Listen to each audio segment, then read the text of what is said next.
As long as I'm President of the United States, Iran will never be allowed to have a nuclear weapon. Good morning.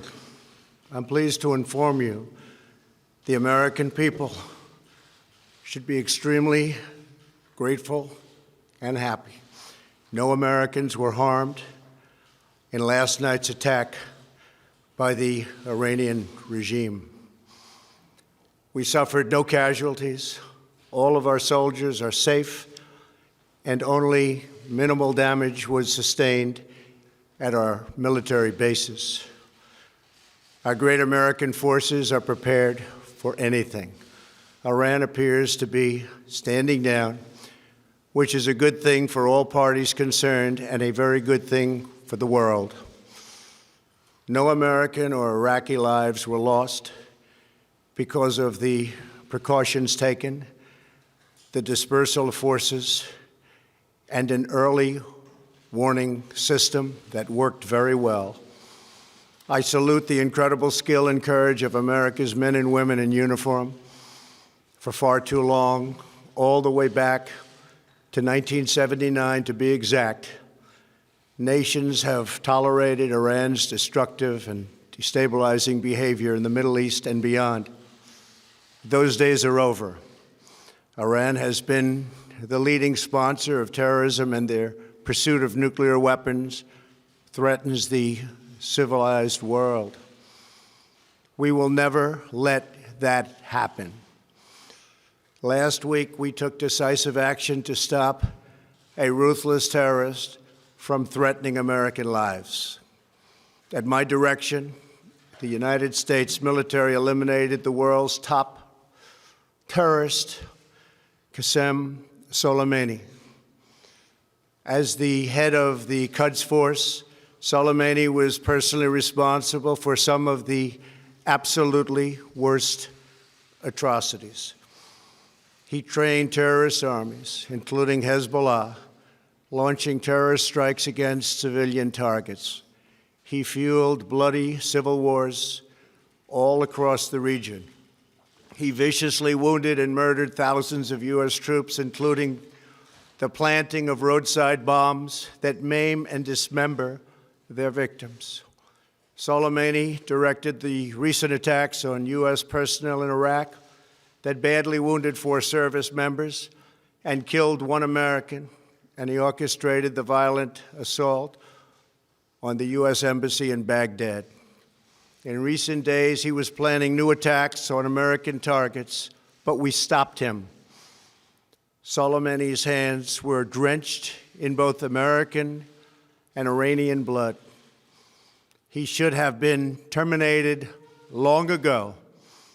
By removing Soleimani, we have sent a powerful message to terrorists. If you value your own life, you will not threaten the lives of our people. As we continue to evaluate options in response to Iranian aggression, the United States will immediately impose additional punishing economic sanctions on the Iranian regime. These powerful sanctions will remain until Iran changes its behavior. In recent months alone, Iran has seized ships in international waters, fired an unprovoked strike on Saudi Arabia, and shot down 2 U.S. drones. Iran's hostilities substantially increased after the foolish Iran nuclear deal was signed in 2013, and they were given $150 billion, not to mention $1.8 billion in cash. Instead of saying thank you to the United States, they chanted death to America. In fact, they chanted death to America the day the agreement was signed. Then Iran went on a terror spree, funded by the money from the deal, and created hell in Yemen, Syria, Lebanon, Afghanistan, and Iraq. The missiles fired last night at us and our allies were paid for with the funds made available by the last administration. The regime also greatly tightened the reins on their own country, even recently killing 1,500 people at the many protests that are taking place all throughout Iran. The very defective JCPOA expires shortly anyway and gives Iran a clear and quick path to nuclear breakout. Iran must abandon its nuclear ambitions and end its support for terrorism. The time has come for the United Kingdom, Germany, France, Russia, and China to recognize this reality. They must now break away from the remnants of the Iran deal, or JCPOA. And we must all work together toward making a deal with Iran that makes the world a safer and more peaceful place. We must also make a deal that allows Iran to thrive and prosper and take advantage of its enormous untapped potential. Iran can be a great country. Peace and stability cannot prevail in the Middle East as long as Iran continues to foment violence, unrest, hatred, and war. The civilized world must send a clear and unified message to the Iranian regime. Your campaign of terror, murder, mayhem will not be tolerated any longer. It will not be allowed to go forward. Today, I am going to ask NATO to become much more involved in the Middle East process. Over the last 3 years, under my leadership, our economy is stronger than ever before, and America has achieved energy independence. These historic accomplishments change our strategic priorities. These are accomplishments that nobody thought were possible. And options in the Middle East became available.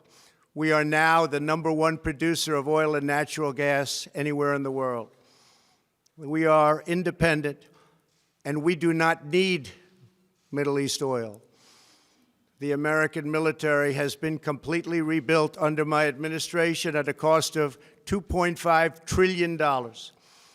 U.S. armed forces are stronger than ever before. Our missiles are big, powerful, accurate, lethal, and fast. Under construction are many hypersonic missiles. The fact that we have this great military and equipment, however, does not mean we have to use it. We do not want to use it.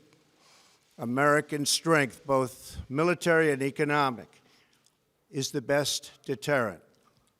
3 months ago, after destroying 100% of ISIS and its territorial caliphate, we killed the savage leader of ISIS, al-Baghdadi, who was responsible for so much death, including the mass beheadings of Christians, Muslims, and all who stood in his way. He was a monster. Al-Baghdadi was trying again to rebuild the ISIS caliphate and failed. Tens of thousands of ISIS fighters have been killed or captured during my administration. ISIS is a natural enemy of Iran. The destruction of ISIS is good for Iran, and we should work together on this and other shared priorities. Finally, to the people and leaders of Iran, we want you to have a future, and a great future, one that you deserve, one of prosperity at home and harmony with the nations of the world. The United States is ready to embrace peace with all who seek it. I want to thank you, and God bless America. Thank you very much. Thank you. Thank you.